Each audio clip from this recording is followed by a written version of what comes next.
طيب يا شباب، اسماعيل بيقول لي ايه؟ لو انا عايز ابدا اتعلم برمجه اعمل ايه؟ وايه الكورسات المجانيه على اليوتيوب تساعدني في ده؟ اتمنى الرد.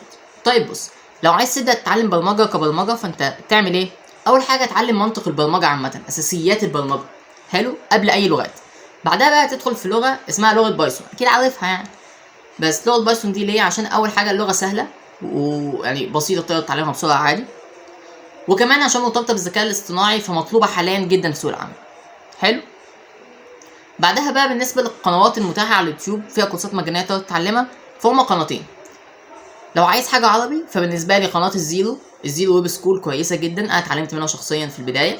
فيها كورسات في كل حاجه، في الويب، في الاندرويد ابلكيشنز، في كل حاجه من دول.